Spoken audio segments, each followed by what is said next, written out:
आपने अपना सपना पूरा करने के लिए शॉप ले ली, लेकिन क्या आपने अपने रेंट एग्रीमेंट को समझकर साइन किया? अगर नहीं तो ये वीडियो आपके लिए है। नमस्कार दोस्तों, कैसे हैं आप सब? आज हम ऐसे टॉपिक पर बात करेंगे जो हर एक शॉप ओनर और बिजनेस पर्सन के लिए बहुत इम्पोर्टेंट है, लेकिन हम अक्सर इग्नोर कर देते हैं। शॉप रेंट एग्रीमेंट में छुपी कई सारी बातें, हर एक छोटी सी गलती या फिर मिसअंडरस्टैंडिंग आपके बिजनेस को ठप कर सकती है, अफेक्ट कर सकती है। मैं आपको बताऊंगा लीगल रिक्वायरमेंट्स, एसेंशियल क्लॉज और कुछ वार्निंग नोट्स जो आपको जरूर लेना चाहिए। तो चलिए इस जर्नी में मेरे साथ, ताकि आप अपने बिजनेस को सिक्योर कर सकें। सबसे पहले ये समझना जरूरी है कि शॉप रेंट एग्रीमेंट क्या होता है। आप अपनी शॉप का रेंट एग्रीमेंट जब साइन करते हैं तो वो सिर्फ एक पेपर नहीं होता है, वो एक बॉन्ड होता है जो आपके और लैंडलॉर्ड के बीच की रिलेशनशिप को डिफाइन करता है। ये एक लीगल डॉक्यूमेंट है जो दोनों पार्टीज के राइट और रिस्पॉन्सिबिलिटीज को क्लियर करता है। अगर आपने इस एग्रीमेंट को सोच समझकर साइन नहीं किया तो आप अपने बिजनेस को रिस्क पर डाल रहे हैं। आज हम ये सीखेंगे कि कैसे आप एग्रीमेंट को समझकर अपने बिजनेस को सिक्योर कर सकते हैं। अब बात करते हैं लीगल रिक्वायरमेंट्स की, जो एक शॉप रेंट एग्रीमेंट के लिए बहुत जरूरी है। जब आप एग्रीमेंट साइन कर रहे हो तो ये कुछ चीजें हैं जो होनी चाहिए।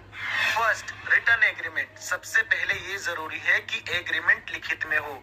वर्बल एग्रीमेंट से फ्यूचर में प्रॉब्लम आ सकती है।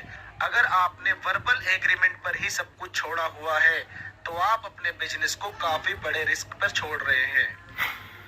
Second, details of party. Agreement में लैंडलॉर्ड और टेनेंट के नाम, एड्रेस और आइडेंटिफिकेशन डिटेल होनी चाहिए। ये इंश्योर करता है कि अगर किसी भी इशू का सामना हो तो आप दोनों पार्टीज को आइडेंटिफाई किया जा सके। Third, rent and payment terms. Agreement में रेंट की अमाउंट, पेमेंट का मोड और ड्यू डेट भी स्पेसिफाई होनी चाहिए। ये आपको फ्यूचर में पैसे के लेन देन के प्रोसेस को स्मूथ बनाता है। Fourth, security deposit. टेनेंट को सिक्योरिटी डिपॉजिट भी देना पड़ता है। ये भी एग्रीमेंट में क्लियरली लिखा होना चाहिए। डिपॉजिट की अमाउंट कितना है और किस कंडीशन में ये वापस मिलेगा। Fifth, lease duration. एग्रीमेंट में लीज का ड्यूरेशन लिखना जरूरी है, जैसे कि 1 साल, 2 साल या ज्यादा। ये आपको ये डिसाइड करने में मदद करता है कि आप अपनी शॉप को कितने टाइम तक लीज पर रखना चाहते हैं। सिक्स्थ पॉइंट है रजिस्ट्रेशन। अगर लीज पीरियड 11 महीने से ज्यादा का है तो आपको एग्रीमेंट को रजिस्टर करवाना पड़ता है, जो आपको लीगल प्रोटेक्शन भी देता है। अब बात करते हैं एसेंशियल क्लॉजेस के बारे में। ये वो क्लॉजेस हैं जो आपकी शॉप रेंट एग्रीमेंट में होने चाहिए, ताकि आपको बाद में कोई कंफ्यूजन ना हो। फर्स्ट, रेंट और रेंट इंक्रीज क्लोज। ये क्लोज ये स्पेसिफाई करते हैं कि आपका रेंट कितना है और अगर रेंट इंक्रीज होगा तो कितना हर साल इंक्रीज होगा। ये एक कॉमन प्रैक्टिस है जो आपको पता होना चाहिए। Second, maintenance and repair. Agreement में ये मेंशन होना चाहिए कि मेंटेनेंस की किसकी रिस्पॉन्सिबिलिटी है। ज्यादातर केसेस में टेनेंट की इंटीरियर रिपेयर की रिस्पॉन्सिबिलिटी होती है और लैंडलॉर्ड को स्ट्रक्चरल रिपेयर का। Third, use of premises. आप शॉप किस बिजनेस के लिए यूज कर रहे हैं ये भी स्पेसिफाई होना चाहिए। अगर आप अपनी शॉप का यूज किसी और काम के लिए करना चाहते हैं तो ये लैंडलॉर्ड से आपको परमिशन लेनी होगी। Fourth, termination clause. अगर आपको एग्रीमेंट को टर्मिनेट करना है तो ये क्लॉज डिफाइन करता है कि आप किस तरह और कितने टाइम पहले नोटिस दे सकते हैं एग्रीमेंट को टर्मिनेट करने के लिए। Fifth, renewal option. अगर आप अपनी शॉप का लीज एक्सटेंड करना चाहते हैं तो रिन्यूअल क्लॉज होना चाहिए।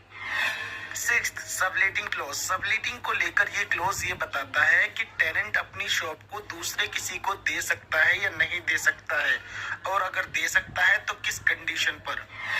Seventh, insurance. आपकी शॉप का इंश्योरेंस किस टाइप का होगा ये भी क्लॉज होना चाहिए, ताकि आप खुद को और लैंडलॉर्ड को फ्यूचर रिस्क से प्रोटेक्ट कर सके।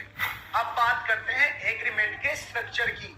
शॉप रेंट एग्रीमेंट का स्ट्रक्चर कुछ इस तरीके से होना चाहिए। First, title. एग्रीमेंट का टाइटल होना चाहिए शॉप रेंट एग्रीमेंट या commercial lease agreement. Second, introduction. Introduction में एग्रीमेंट का पर्पस बताया जाता है। थर्ड, डिटेल ऑफ पार्टीज, दोनों पार्टीज का नाम, एड्रेस और आइडेंटिफिकेशन की डिटेल यहाँ पर आती है। Fourth, terms of lease, rent, lease, duration, renewal clause, ये सारी चीजें इसके अंदर आती हैं। फिफ्थ, ऑब्लिगेशन, दोनों पार्टीज के राइट और रिस्पॉन्सिबिलिटीज को यहाँ पर डिफाइन किया जाता है। सिक्स्थ, स्पेशल कंडीशन जैसे कि सिक्योरिटी डिपॉजिट, मेंटेनेंस रिस्पॉन्सिबिलिटीज और use of premises.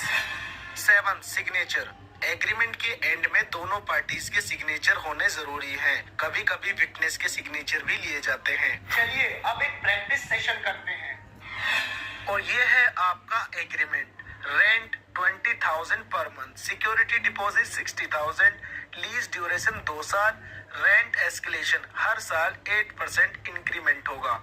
Maintenance, tenant को इंटीरियर और मेंटेनेंस करनी है। सबलेटिंग, लैंडलॉर्ड की रिटर्न परमिशन के बिना सबलेटिंग अलाउड नहीं है। अगर आप ये रेंट एग्रीमेंट साइन करते हैं तो रेंट हर साल 1,600 रुपए बढ़ेगा।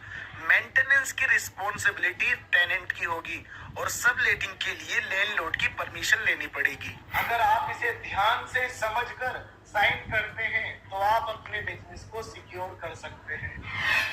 आप कुछ वार्निंग नोट्स देख लेते हैं जो आपको जरूर ध्यान में रखने चाहिए। जैसे कि फर्स्ट है हिडन कॉस्ट। क्या कोई हिडन कॉस्ट है जैसे प्रॉपर्टी टैक्स, वाटर बिल्स या रिपेयर चार्ज जो आपको बाद में पे करने पड़ेंगे। सेकंड, एम्बिगुअस टर्म्स, अगर कोई टर्म अनक्लियर लगती है तो उसको समझने की कोशिश कीजिए। एम्बिगुअस टर्म आपके लिए फ्यूचर में प्रॉब्लम क्रिएट कर सकती है। थर्ड, नो टर्मिनेशन क्लॉज, अगर टर्मिनेशन क्लॉज एब्सेंट है या अनक्लियर है तो आप फ्यूचर में स्टक हो सकते हैं। फोर्थ, अनरजिस्टर्ड एग्रीमेंट, अगर आपका लीज पीरियड 11 महीने से ज्यादा है तो एग्रीमेंट को रजिस्टर करवाना बहुत जरूरी है।